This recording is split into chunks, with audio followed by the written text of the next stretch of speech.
చేదు వార్తతో ఇవాల్టి programme start చేస్తూ ఉన్నాం. ఇస్రో చరిత్రలో ఒక వైఫల్యం చెందిన వార్త ఇది. సాధారణంగా ఇస్రో చేపట్టిన ప్రతి ప్రయోగం కూడా సక్సెస్ అవుతూ ఉంటుంది. ఇవాళ పిఎస్ఎల్వి C62 ప్రయోగం సక్సెస్ అవుతుందని అందరూ అనుకున్నారు, కానీ విఫలమైంది. మూడో దశ చివరిలో శాటిలైట్తో సంబంధాలు తెగిపోయాయి. సో ఈ ఏడాది తొలి ప్రయోగమే నెగిటివ్ రిజల్ట్ ఇవ్వడంతో ఇస్రో వర్గాల్లో నిరాశ కనిపిస్తోన్న పరిస్థితి కనిపిస్తోంది. ఇస్రో ఒక ట్వీట్ కూడా కొద్దిసేపటి క్రితం చేసింది. The PSLV C62 mission encountered and anomaly during end of the PS3 stage. A detailed analysis has been initiated అని చెప్పి ఎవరు ఎక్స్పెక్ట్ చేయలేదు MG రావు గారు, కానీ ఒక చేదు వార్త ఇది. ఏంటి దీనికి గల కారణం ఏంటి? వైఫల్యం జరగడానికి గల కారణం ఏంటి? దీని వెనక ఏదైనా కుట్రను ఎక్స్పెక్ట్ చేయొచ్చా మనం? ఎస్ అండి, ఇప్పుడు PSLV polar satellite launch vehicle C62 ప్రయోగం ఇట్ వెంట్ ఆవరీ అంటే మూడవ స్టేజ్లో there is an anomaly, there is a discrepancy, ఒక ప్రాబ్లం వచ్చి టెక్నికల్ గ్లిచ్ వచ్చి అది విఫలం అయ్యింది అనేది మనకు చెప్తున్నారు. But I don't think that is a better news for India. ఇదేమీ చేదు వార్త కాదు, ఏది విఫలమైన చేదు వార్త కాదని ఎందుకు అంటున్నారు MG రావు గారు మీరు అనుకోవచ్చు. భారతదేశానికి ఇది ఎంత మాత్రము చేదు వార్త కాదు, దానికి ఎందుకు కాదు అనేది ఒకే ఒక పదంలో మీకు చెప్పేస్తున్నా. ఈ పోలార్ శాటిలైట్ లాంచ్ వెహికల్ అనేది ఈ మన మీడియం ఒక శాటిలైట్ని సన్ సింక్రోనస్ అదేవిధంగా పోలార్ శాటిలైట్ సింక్రోనస్ అనే 2 ఆర్బిట్లకి తీసుకెళ్తుందనమాట. ఈ పిఎస్ఎల్వి తన చరిత్ర ఆల్మోస్ట్ 1993 నుంచి 2026 30 సంవత్సరాలుగా ప్రపంచంలో ఇటు నాసా కానీ జపనీస్ కానీ ఇటు ఫ్రెంచ్ రష్యన్ బైక్నూరు చైనీస్ ఎవ్వరికీ లేనంత హయ్యెస్ట్ సక్సెస్ రేట్ ఈ పిఎస్ఎల్వికి ఉందండి.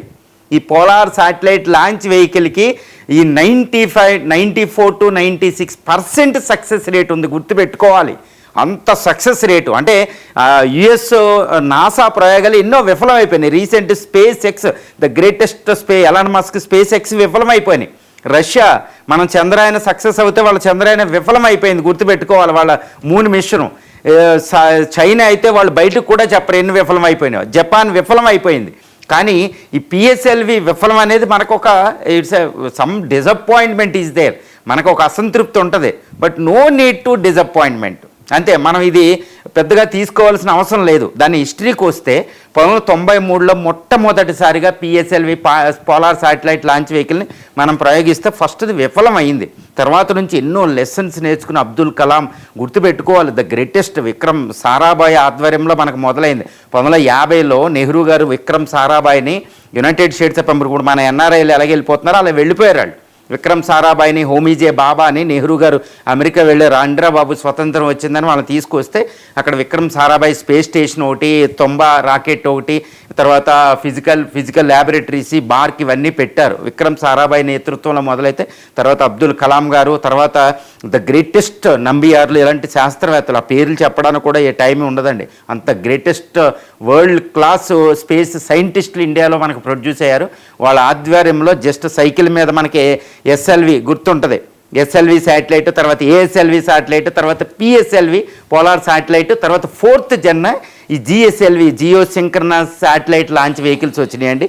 రీసెంట్గా GSLV world's greatest 6000 ton almost 6 టన్నులది మనం జియో సింక్రనైజ్ 36,000 ఎత్తున ఉంటుంది అనమాట భూమికి. అంత ఎత్తున ఒక శాటిలైట్ పెట్టి రీసెంట్గా సక్సెస్ అయ్యాం. One of the greatest success ఇది. ఇప్పుడు C62 అంటే పిఎస్ఎల్వి తన హిస్టరీలో 1993 నుంచి పోలార్ శాటిలైట్ లాంచ్ వెహికల్ని ప్రయోగం పెట్టినప్పటి నుండి ఇది C62 ఇప్పుడు విఫలమైంది. దీనికి ముందు 2025 May 18 ప్రయోగించిన పిఎస్ఎల్వి C61 కూడా విఫలమైంది. విఫలమైనప్పుడు ఒక టెక్నికల్ అసెస్మెంట్ కమిటీని ఎస్టాబ్లిష్ చేసి దాని నుంచి నేర్చుకుని పాఠాలు రెక్టిఫై చేసి మళ్ళీ ప్రయోగించిన ఇప్పుడు మళ్ళా ప్రయోగించింది. అంటే ఏం జరుగుతుంది అంటే ఇస్రోలో మళ్ళీ ఈ టెక్నికల్ గ్లిచ్ అనేది ఎందుకు అంటే అనామలీ అనే వర్డ్ ఉపయోగించారు. అంటే ఒక ప్రాబ్లం అనమాట, ఒక డీవియేషను, ఒక డిస్క్రిపెన్సీ, అది ఎందుకు రిపీట్ అయ్యింది అనేది మనం ఎవ్వరూ చెప్పలేమండి. It's not in our hand. మళ్ళీ ISRO one of the greatest organization on the earth గుర్తుపెట్టుకోవాలి. ఒక స్పేస్ ఆర్గనైజేషన్, వాళ్ళ టెక్నికల్ అసెస్మెంట్ కమిటీ అనేది ఎన్నో లెవెల్లో వడపోతక లెవెల్ అవుతూ ఉంటుందన్నమాట. వాళ్ళకి ఇన్వెస్టిగేషన్ టీం లాగా చేసుకుని టెక్నికల్గా అసెస్మెంట్ చేయడానికి చాలా టైం పడుతుంది. ఏదో పోలీస్ ఎంక్వైరీలు కాదు, ఒకసారి ఊహించి చెప్పడానికి టెక్నికల్గా చూడాలి. వాళ్ళు అసెస్ చేసుకుని మళ్ళీ ఇది రిపీట్ అవ్వకుండా మళ్ళీ వాళ్ళు ప్రయోగిస్తారు. అది కాకపోతే గత సంవత్సరం మేలో మళ్ళీ అదే థర్డ్ స్టేజ్లో అయ్యింది. మళ్ళీ ఇదే స్టేజ్లో అదే చోట రిపీట్ అవ్వడం అనేది కొంచెం దిగ్భ్రాంతికర విషయం. ఇందులో ఏదైనా కుట్రకోణం ఉందా ఏదనేది కూడా పరిశీలిస్తారండి. అంత ఈజీ కాదు. ఎందుకంటే నేను చెప్తున్నా కదా, ఇది మనం చాలా మూవీస్లో చూస్తూ ఉంటాం. స్పేస్ అనేది one of the biggest asset of the any country అనమాట. ఎందుకంటే ఇండియా చంద్రాయన ప్రయోగిస్తుంది. ఈ విషయాలు ఈ సందర్భంలో మీకు కొన్ని విషయాలు చెప్తున్నా. ఇదే పోలార్ శాటిలైట్ వెహికల్లో ఉపయోగించే మొత్తం టెక్నాలజీనే మన పృథ్వీ మిసైల్లో ఉపయోగిస్తాం, మనం అగ్ని మిసైల్లో ఉపయోగిస్తాం. ఈ జిఎస్ఎల్వి పిఎస్ఎల్వి టెక్నాలజీలే ఎందులో ఉంటాయండి, మన సూర్య మిసైల్లో కూడా ఉంటాయి. గుర్తుపెట్టుకోవాలి, ఇది డ్యూయల్ టెక్నాలజీ అంటారన్నమాట. స్పేస్కి ఉపయోగించే టెక్నాలజీలే ఈ ఐసీబీఎం ఖండాంతర క్షిపణులకు ఉపయోగిస్తారు. ఈ స్పేస్లో ఏంటంటే ఈ శాటిలైట్ అనేది స్పేస్కి వెళ్ళి అక్కడ ఆగిపోద్ది, శాటిలైట్లో అందులో ప్రయోగించేది, మిగిలింది పడిపోద్ది సముద్రంలో అంతే. కానీ మిసైల్ అనేది భూమి నుంచి స్పేస్కి వెళ్ళి మళ్ళా టార్గెట్ను కొడుతుంది. గుర్తుపెట్టుకోవాలి, ఈ రెండు టెక్నాలజీలు ఒకటే. ఈ టెక్నాలజీల సక్సెస్, పిఎస్ఎల్వి సక్సెస్ వల్ల మనకి ఈరోజు పృథ్వీ నుంచి అగ్ని నుంచి సూర్య మిసైల్స్ వస్తున్నాయి. గుర్తుపెట్టుకోవాలి, అంత గ్రేటెస్ట్ టెక్నాలజీలు అండి. ఈ టెక్నాలజీలు ఒకదానికొకటి అప్లికేషను, మల్టీ డైమెన్షనల్ అప్లికేషన్స్ ఉంటాయి. అందువల్ల మనకి చాలా ఇంపార్టెంట్. ఇక్కడ కుట్రకోణాలు ఆటోమేటిక్గా ఉంటాయి. ఈ కుట్రకోణాలు లేకుండా ఎవరు అనరు. మీరు అడిగినట్టు చెప్పాలంటే అన్ని కుట్రకోణాలు ఒకరికొకరు. అసలు చైనా అనేది యుఎస్ నుంచి, నాసా నుంచి, రష్యా నుంచి టెక్నాలజీ దొంగిలించి రివర్స్ ఇంజనీరింగ్లో ఆయుధాలు, ఇప్పుడు చైనా తయారు చేసిన ఆయుధాలన్నీ అమెరికా నుంచి రష్యా నుంచి దొంగిలించిన టెక్నాలజీలే. ఈ space Indian Space Research Organisation పైకి వెళుతుంది. ఎందుకంటే ఈరోజు ఈ పిఎస్ఎల్వి C62లో మన ఈఓఐ మనకు ఒక శాటిలైట్ ప్రయోగిస్తున్నాం. గుర్తుపెట్టుకోండి, అది ఎంత క్రూషియల్ అంటే EOSNI అన్వేషణ అనేది ఒకటి ప్రయోగిస్తున్నాం. ఈ టెక్నాలజీ ఎంత విలువైందంటే వరల్డ్లో 4 కంట్రీస్ ఇవి చేసినాయి. ఈ టెక్నాలజీ ఏంటంటే మనకు ఆల్రెడీ స్పేస్ ఆర్బిట్స్లో సన్ సింక్రోనస్ అని, తర్వాత ఇలా శాటిలైట్ కొన్ని ఆర్బిట్లు ఉంటాయి ఒక్కో ఎత్తులో, ఆ లెవెల్లో ఆల్రెడీ అయిపోయినాయి. అంటే అందులో ఇంధనం అయిపోయిన శాటిలైట్లో మళ్ళా ఇంధనాన్ని నింపి, మళ్ళీ ప్రొపలెంట్ మళ్ళా నింపి ఆ శాటిలైట్ జీవిత కాలాన్ని పొడిగించగలుగుతాం అన్నమాట. ఇది ఇప్పటికి టెక్నాలజీ అక్కడ యునైటెడ్ స్టేట్స్ ఆఫ్ అమెరికాకి, యూరోపియన్ స్పేస్ ఆర్గనైజేషన్కి, రష్యాకి ఏమన్నా ఇది 4వ దేశం అవ్వబోతుంది చైనా తర్వాత. గుర్తుపెట్టుకోవాలి, అంత విలువైన టెక్నాలజీని ప్రయోగించాం ఇందులో. కాకపోతే విఫలమైంది. అంటే దీనివల్ల పిఎస్ఎల్వి లాంచ్ వెహికల్లే విఫలమైంది థర్డ్ స్టేజ్లో. గుర్తుపెట్టుకోవాలి ఎన్నో. దీంతోపాటు 14 శాటిలైట్లు వేరే దేశాలు అవి ఉన్నాయన్నమాట. ఇక్కడ ఇది కమర్షియల్ శాటిలైట్. గుర్తుపెట్టుకోవాలి, ఇది కమర్షియల్. ఇక్కడ మనకేంటంటే నేషనల్ స్పేస్ లిమిటెడ్ అని, న్యూ స్పేస్ లిమిటెడ్ అనేది ఒక కమర్షియల్ వింగ్ ఉంది ఇస్రోలో.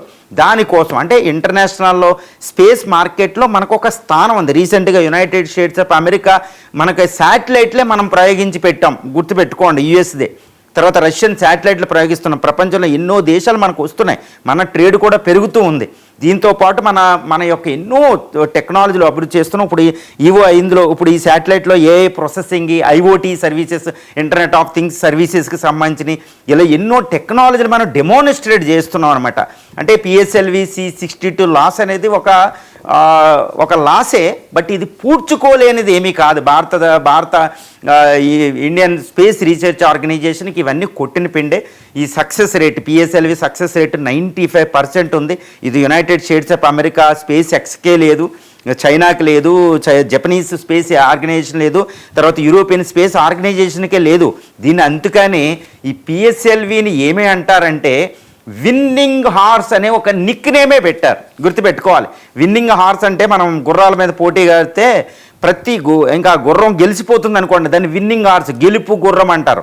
భారతదేశ పిఎస్ఎల్వికి గెలుపు గుర్రం అనే ఒక నిక్ నేమ్ పెట్టారంటే అది one of the greatest space launching vehicle. ఇదేంటంటే సన్ సింక్రోనస్, అదేవిధంగా పోలార్ సింక్రనస్ ఆర్బిట్లోకి మీడియం లెవెల్ శాటిలైట్లు పట్టుకెళ్తుంది. దీనికంటే అత్యున్నతమైనది మన GSLV geosynchronous launch vehicle. అది మనం రీసెంట్గా ప్రయోగించాం. అందులో తిరుగులేని శక్తి అయిపోయాం అనమాట. జియో సింక్రనస్లోనేమో క్రయోజెనిక్లు వాడతాం. అది రష్యాకి అమెరికా తిరస్కరిస్తే క్రయోజెనిక్లు మనమే స్వదేశీ పరిజ్ఞానంతో మనం తయారు చేసుకున్నాం.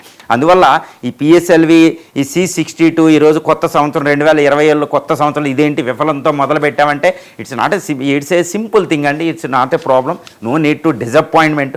చంద్రయాన్ ఒకసారి విఫలం చెందితే మన నరేంద్ర మోడీ గారు భుజాన్ని తట్టి ఇసురు శాస్త్రవేత్తలు మనం ప్రోత్సహించిన విధానం మనం గుర్తుపెట్టుకోవాలి. It's not A simple thing. ఈ ఇస్రో మనకి అసెస్ చేసి మళ్ళీ టెక్నికల్ గ్లిచ్ అనేది రాకుండా చేసి ఎటువంటి కుట్ర కోణాలను తీసి చాలా పగడ్బందీగా ఒక అద్భుతమైన ప్రయోగం మనం కొన్ని నెలల్లోనే చూస్తాం ఈ పిఎస్ఎల్వి. దీంతోపాటు ఈ సంవత్సరంలో మనకి సముద్రయాన్ అనే ఒక అద్భుత ప్రయోగం జరగబోతుంది. చంద్రయాన్ నెక్స్ట్ స్టేజ్ ప్రయోగం జరగబోతుంది. తర్వాత అంతరిక్ష యాన్ అని ఇంకో ప్రయోగాలు జరగబోతున్నాయి. చాలా అత్యున్నతమైన ప్రయోగాలు. ఇది కాస్ట్ ఎఫెక్టివ్తో మనం చేస్తున్నాం. కాబట్టి of course it is a disappointment. No need to disappointment.